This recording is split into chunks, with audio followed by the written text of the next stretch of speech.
Hello, and thank you for joining us for this episode of Growing Bright Futures. The series Growing Bright Futures is brought to you in partnership by Tree Levin and the Addison County Building Bright Futures Early Childhood Council. This informational series will be featured on Middlebury Community Television. The broadcast features local experts discussing the importance of quality early childhood experience for Vermont's children, harnessing the power of Vermont communities to improve child and family outcomes. The series will be available to stream and download at www.middleburycommunitytv.org, buildingbrightfutures.org, and on BBF social media outlets. I'm Darla Senecal, filling in for Cheryl Mitchell today. I'm a Building Bright Futures Regional Manager for Addison, Rutland, and Bennington County. Today, I'm talking with Amanda Rohdenburg, who's the Associate Director at Outright Vermont. Hi, Amanda. Thanks for joining me. Yeah, thank you so much for having me. So I just have a few questions for you today. I'm excited to learn more about early childhood and family experiences with building gender inclusivity into their worlds. So you did a wonderful workshop for us recently down in the Bennington area, and I'm really excited to bring this to yet another audience. So can you tell us what the mission and vision of Outright Vermont is? Yeah, so Outright Vermont is working to build a Vermont where all LGBTQ youth have hope, equity, and power. And the vision that we have for the state is that youth have a say in how their communities are created and conducted in ways that build space and celebration for everyone, regardless of gender or sexual identity. What does it mean to be gender inclusive? Gosh, I think that could mean so many things. But for me, it means that that the ways that we think about and talk about and experience gender reflect a whole spectrum of human experience. And instead of boxing people into the really restrictive categories of either or, one or the other, male or female, that there's just so much more room and capacity and spaciousness in a whole spectrum of human experience that is reflected.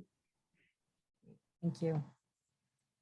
So when we're talking about family experience and early education, when should those conversations, or when do we need to start being aware of the language we use, the things that we say to our kids, and how we approach different situations?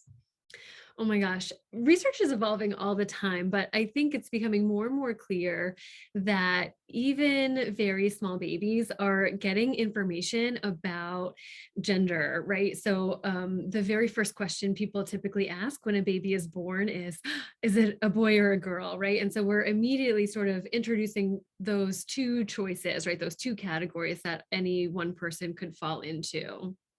And what we know through advanced research is that between 6 and 8 months old, babies are able to categorize adults by gender. And by around between 2 and 4 years old, little ones can, if they feel safe and supported in doing so, spontaneously label their own gender. So really, even very young kids are able to say who they are at very early ages. And it also means that children are really looking toward the adults in their lives for how they respond to that information, right? And so if a little one is reaching for a toy that's coded as feminine, but they're supposed to be doing boy things, and the adult in their life says, oh, that's for girls, then even little ones are going to receive that information and adjust their behaviors accordingly, because they're really looking to the adults in their lives to help steer them. And so there are ways that adults can respond to young people that can open doors and create a more spacious environment and climate for them to grow and thrive in, or ways that adults can really close that door and limit the options for young people in ways that might contribute to a lot of harm later in life. Thanks. I know we talked in the workshop you did about a gender inclusive classroom, and as that relates to early education, what form does that take? What does that look like? Oh my gosh, so many things.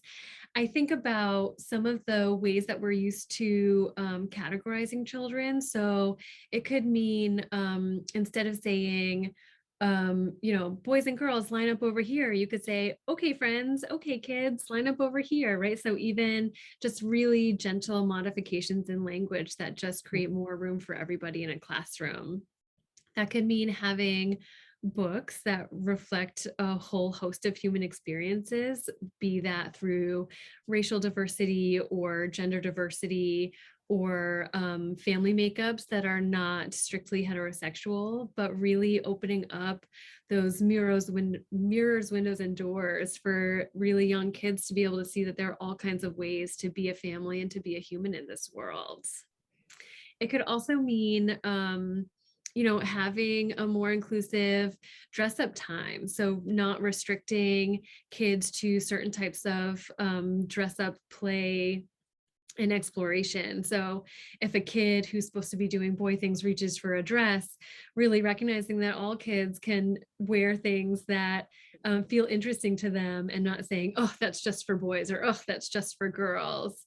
And similarly, when kids are imagining themselves into a future, sometimes they reflect the things that they've learned, right? So if a kid says only boys can be firefighters, an early childhood educator has an opportunity to say anyone can be a firefighter and really open that door for a kid to imagine a future that has more room in it for everybody.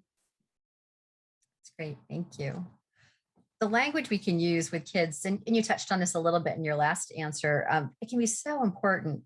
Are there cues that we should be aware of? Are there how would you tell, especially again, families who are trying to be more inclusive, early ed fields? Just wondering if you could talk a little bit about the language that we use. Hmm. I'm always interested in letting kids lead the way. So, in my mind, especially for early childhood development, the role of adults is really expanding the universe of what's possible for the kids that we're working with. And so, it's never my job to say, this is who you are, right? It's always my job to listen to a kid tell me who they are and then get curious about what that means for them. So, if kids are saying, I'm a cat. I want to know, okay, what kind of cat are you? It's not my job to say, no, you're not a cat. And sometimes those are, silly examples for ways that kids are exploring their universe. But I think as adults, we really have an opportunity and an obligation to really encourage the curiosity of young people in service to a more complex and diverse world. And so having adults who support curiosity and ingenuity and creativity in young people, that's always putting youth at the front of their own learning and experiences. So when I'm thinking about the language that we use and the strategies that we have as adults sort of guiding um, the experiences of especially young children, I think it's important to listen to what they're saying, Mhm. get curious about the things that they share with us. All of these things are in service to building rapport and relationship with young kids. Mhm. And um, I think a mistake that we make as adults is often over determining what little ones mean. And so really just having that openness and that curiosity alongside them and demonstrating our commitment to their own experiences, that's always the strategy that I want us to follow. Thanks for those examples. I appreciate that. Sometimes family members can have big feelings around gender inclusivity. Can you give some resources or some ideas on how early educators or family members might be able to talk to their families or their neighbors you know, about about their efforts to be more inclusive? Hmm. I think that often when I work with parents and families, um, you know, I want to give space for adults to have their own learning process around, especially gender and sexuality, that we've all grown up with a lot of messages around what is right and normal and good and expected, and that sometimes those really limit our own worldview, and then we project that onto kids. And so I think for family members, honoring that your process might involve some grief. You have understood your kid in one way for as long as you've known them, and they're telling you something new about themselves that might make you feel like you've lost a daughter or lost a son. Mm. And I think having room for your process that doesn't project those feelings onto your little one is really important, right? Like, um your kid is still your kid, even if they are telling you something new about their gender. They're still going to laugh at the same fart jokes. They're still going to love the sandbox. They're still going to be drawn to the things that they love. um and that this new information about them is an opportunity for you to get closer with them, right? They've really trusted you with that information. And so responding in the spirit of trust, like, thank you so much for telling me that, is the first strategy I want parents to have. Um, and then I know that it's a real process to sort of onboard, especially extended family, and sort of bring all the caring adults in a young person's life into this new information about them. And so I think providing space for questions that don't put the burden of learning on the young person, right? So I would never want those conversations to be sort of in front of a little one, but really sort of in private, being able to talk with grandma and aunts and uncles about what this new information means. Outright offers groups for parents and adult caregivers of all kinds for trans kids, especially. And we also offer a group called Gender Creative Kids, which is an opportunity for really little ones, youth under 12 who are gender creative, expansive, transgender, and their adult caregivers to come together and just play. So the kids get to meet other kids who have shared experiences with them, and the families get to not feel quite so alone in their experience, right? There's families all over the state that are navigating how to best support their trans kids. And so just really a moment for community building and play and fun. I think that these are really important strategies for just remembering that these are kids, and they're still the kids that you've known and loved their whole lives, and that you have created enough safety and enough support that they've trusted you with this information, which is a really beautiful thing. I think that, the other side to that story is that sometimes there are family members who are really um, averse to learning that their kid is transgender, that a kid in their life is transgender. That can stir up a lot of fear and a lot of pain and perhaps anger for them. Um, One time I've worked with a parent who reflected that they were really afraid that the rate of suicide attempts are really high in the trans community, and so she really didn't want to let her kid be transgender because of that. Mm. And the bridge in that for me is that we are all working toward the safety of young people, that we all want your kid to be safe and thrive. And what is hard about that understanding from that parent is that rejection and invalidation of a kid's gender identity can really contribute to lifetime suicide attempts in the trans community, and so keeping them from that identity or rejecting that identity actually contributes to some of that harm that they might experience. And so I would say that I understand that it can be really hard and confusing, and a really big learning curve. And what we all want is the safety and health and thriving of young people. And so, where parents and families have questions, where they have concerns, where Outright can help support them in that process, that's the place that we like to take up in the spirit of creating that hope, equity, and power for LGBTQ young people. In working with young kids, do you see them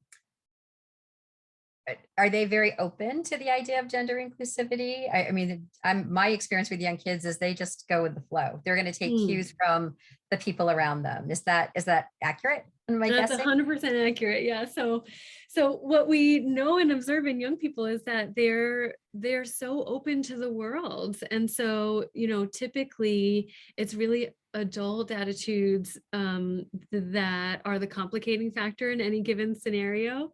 A kid can rejoin their classroom and say, "This is who I am. This is my name. These are my pronouns." And the other kids are like, "Cool, where's the sandbox?" Right. Cool, pass the dress. And it's the adults who really have sort of that reactivity that needs processing because it feels so new to them. But kids, if given the openness and support from the adults in their lives, really just roll with that information. It's interesting. Research shows actually that it takes kids until age 10 or so before they start to believe gender stereotypes, which is so fascinating to me because kids are learning and soaking up information all the time. And so that it takes them that long to start to accept gender stereotypes as sort of facts, says to me that there's just so much openness in the beginning of life that adults can either nurture or squash. And so it's that nurturing quality that we really want to look for in order to, create this open community where youth can really thrive as exactly who they are. Great. If you had to, is there one thing that you wish all early educators knew, or all families, one piece of information that you could impart on them around gender inclusivity, what would that be? Mm.